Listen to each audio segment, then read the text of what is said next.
ಕೆಂಪು ಕಲ್ಲು ಕದಿಯೋ ಖದೀಮರ ಜಾಡು ಹಿಡಿದು ನಾವು ಈ ದುರ್ಗಮ ಪ್ರದೇಶದಲ್ಲಿ ಬಂದಿದ್ದೀವಿ.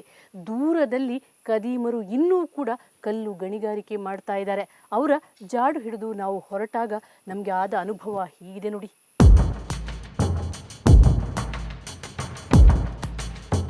ಕೆಲವು ತಿಂಗಳ ಹಿಂದೆ ಇಲ್ಲಿ ರೂಬಿ ಕಳ್ಳರು ಸ್ಥಳೀಯರ ಕೈಗೆ ಸಿಕ್ಕಿಬಿದ್ದಿದ್ರು. ಆಗ ಅಲ್ಲಿಗೆ ಬಂದ ಅಧಿಕಾರಿಗಳು ಜಪ್ತಿ ಮಾಡಿಕೊಂಡ ಕೆಲ ಸಾಕ್ಷಿಗಳಿವು.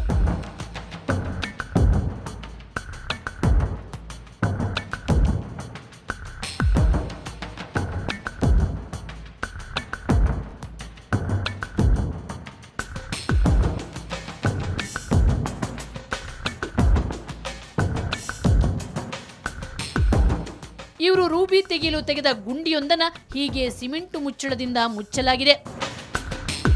ಇನ್ನೊಂದು ಗುಂಡಿ ಮೇಲೆ ಸಿಬ್ಬಂದಿ ಈ ಟೆಂಟ್ ಹಾಕಿಕೊಂಡಿದ್ದಾರೆ.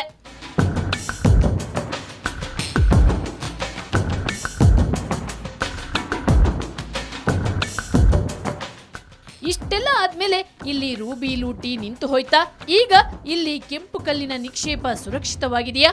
ಈ ಪ್ರಶ್ನೆಗೆ ಸ್ಥಳೀಯರು ಕೊಡೋ ಉತ್ತರ ಇಲ್ಲಿದೆ. ಈ ಹಿಂದೆ ಪಂಚಾಯಿತಿ ವ್ಯಾಪ್ತಿಯ ಒಳಗಡೆ ನುಗ್ಗಿ ಅವರು ಬಾಹಿರವಾಗಿ ಈ ಹರಳನ್ನು ತೆಗೆಯಲು ಪ್ರಯತ್ನ ಪಟ್ಟಿದ್ದರು. ಆದರೆ ಅದು ಕೂಡ ಅಷ್ಟೇ, ಇಲ್ಲಿ ಸ್ಥಳೀಯ ಜನರ ಒಂದು ಕೂಗಿನಿಂದಾಗಿ ಅವರು ಅದನ್ನು ನಿಲ್ಲಿಸಿ ತದನಂತರ ಏನು ಮಾಡ್ತಿದ್ದಾರೆ ಅಂತೇಳಿ ಅಂದರೆ ರಾಜ್ಯ ಮಟ್ಟದ ನಾಯಕರುಗಳು ಇರ್ಬೋದು, ಅದು ಅಧಿಕಾರಿಗಳು ಇರ್ಬೋದು ಅಥವಾ ಜಿಲ್ಲಾ ಮಟ್ಟದ ಅಧಿಕಾರಿಗಳಿರ್ಬೋದು, ಇವರೆಲ್ಲವೂ ಸಾಮೀಲಾಗಿ ಹೊರಗಡೆಯಿಂದ ಡಾನ್ಗಳನ್ನು ಕರೆಸಿ ಇಲ್ಲಿ ಗಣಿಗಾರಿಕೆ ನಿರಂತರವಾಗಿ ಮಾಡ್ತಾ ಇದ್ದಾರೆ. ಅದು ಅಲ್ಲದೆ ನಾವು ಏನಾದರೂ ನಮ್ಮ ಸ್ಥಳೀಯರು ಏನಾದರೂ ನಮ್ಮ ಈ ದನಕರುಗಳು ಬರ್ತಾ ಇದ್ದಾವೆ ಅಂತೇಳಿ ನೋಡೋಕ್ಕೆ ಬಂದರೆ ಅವರನ್ನು ಒದ್ದು ಒಳಗಾಗಿಸ್ತೀವಿ ಅಂತ ಬೆದರಿಕೆ ಹಾಕುವ ಮೂಲಕ ಆ ಗಣಿಗಾರಿಕೆ ನಡೆಯುವ ಜಾಗಕ್ಕೆ ಅವರು ನಮ್ಮನ್ನು ಕಳಿಸ್ಕೊಡ್ತಾ ಇಲ್ಲ. ಅವರು ಅರಣ್ಯ ಅಧಿಕಾರಿಗಳಿಂದಲೇ ಲೂಟಿ. ಆತಂಕಕಾರಿ ಹಾಗೂ ಅಚ್ಚರಿ ಮೂಡಿಸೋ ಅಂಶ ಅಂದ್ರೆ ಈ ಲೂಟಿ ಅರಣ್ಯ ಸಿಬ್ಬಂದಿ ನೇತೃತ್ವದಲ್ಲೇ ನಡೆಯುತ್ತಿದೆಯಂತೆ.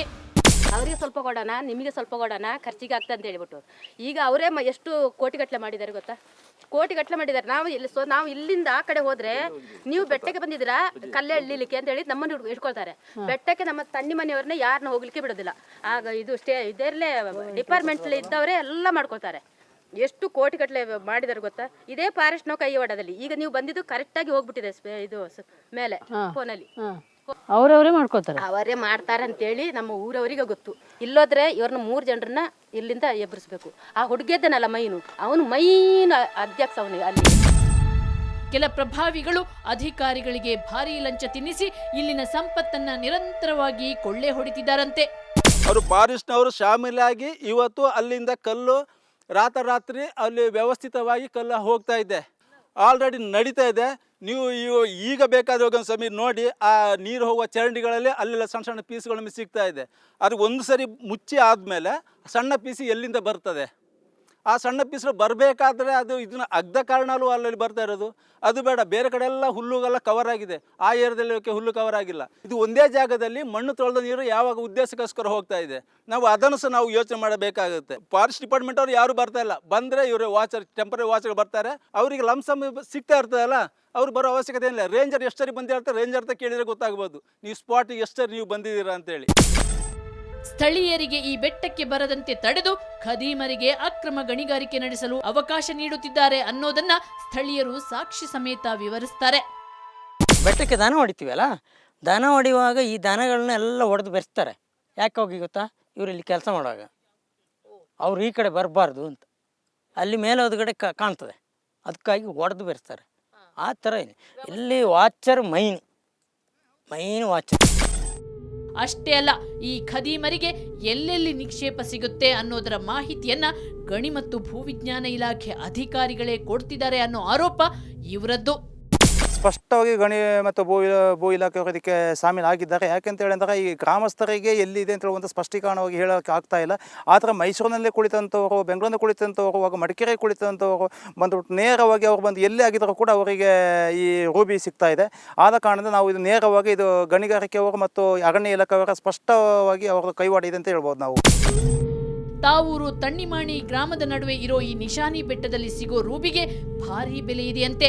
ಹಾಗಾಗಿ ಈಗ ಎಲ್ಲರ ಕಣ್ಣು ಈ ಬೆಟ್ಟದ ಮೇಲಿದೆ. ಬೇಡಿಕೆ ಕಡಿಮೆ ಅಂದರೆ ಒಳ್ಳೆ ಸೆಲೆಕ್ಟೆಡ್ ಮಾಲ್ ಆಗಿದ್ರೆ 1 ಲಕ್ಷ ಗ್ಯಾರಂಟಿ. ಯಾಕಂತೇಳಿದ್ರೆ ನಮ್ಮ ಇಂಡಿಯಾದಲ್ಲಿ ಯಾವುದು ಅಂತ ಡೈಮಂಡ್ ಬಂದಿಲ್ಲ. ಅದರಲ್ಲಿ ವೈಟ್ ಕವರಿಂಗ್ ಬರ್ತದೆ ಈ ಥರ ಬೆಲ್ಟಲ್ಲಿ. ಈ ಥರ ಬೋಲ್ಟ್ ಬರ್ತದೆ, ಇದರಲ್ಲಿ ವೈಟ್ ಕವರಿಂಗ್ ಬರ್ತದೆ ರೌಂಡಾಗಿ, ಅದಕ್ಕೆ ಫೇಮಸ್ ಇದು. ಯಾಕೆಂತ ಹೇಳಿದ್ರೆ ಅದು ಲೈಟ್ ಹಾಕುವಾಗ ಫುಲ್ ವಾಟ್ರ್ ಕಾಣಬೇಕು ಈ ಕಡೆಯಿಂದ ಆ ಕಡೆಗೆ, ಆ ಥರ. ಇಲ್ಲಿನ ಸಂಪತ್ತು ಲೂಟಿಯಾಗ್ತಿದೆ ಅನ್ನೋದಕ್ಕೆ ನಮ್ಮ ಬಳಿ ಸಾಕ್ಷಿಗಳಿದ್ದವು. ಆದರೆ ಖದೀಮರಿಗಾಗಿ ನಮ್ಮ ಪತ್ತೆ ಕಾರ್ಯ ಮುಂದುವರಿಯಿತು. ಜಸ್ಟ್ ಮಿಸ್ ಆಯ್ತು ಬೇಟೆ. ರೂಬಿ ಕಳ್ಳರು ಈ ಬೆಟ್ಟಕ್ಕೆ ಬಂದಿದ್ದಾರೆ ಅನ್ನೋ ಪಕ್ಕಾ ಮಾಹಿತಿ ಸಿಕ್ತು. ಅವರ ಜಾಡು ಹಿಡಿದು ನಾವು ಕಾಡಿನ ಒಳಗೆ ಸಾಗಿದ್ವಿ. ಆಗ ದೂರದಲ್ಲಿ 3-4 ಜನರ ತಂಡ ಮಣ್ಣು ಕೆರೆಯೋದು ಕಾಣಿಸಿತು.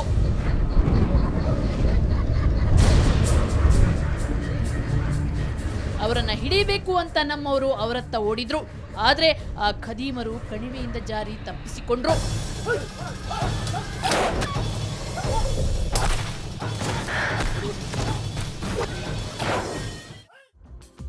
ಈ ರೀತಿ ಇಲ್ಲಿ ನಿರಂತರವಾಗಿ ರೂಬಿ ಲೂಟಿ ನಡೆಯುತ್ತಿದೆ. ಆದ್ರೆ ಈ ಅತ್ಯಮೂಲ್ಯ ನಿಕ್ಷೇಪವನ್ನ ಸಂರಕ್ಷಿಸಲು ಯಾರೂ ಮುಂದಾಗದೇ ಇರೋದು ನಾನಾ ಅನುಮಾನಗಳಿಗೆ ಎಡೆ ಮಾಡಿಕೊಟ್ಟಿದೆ.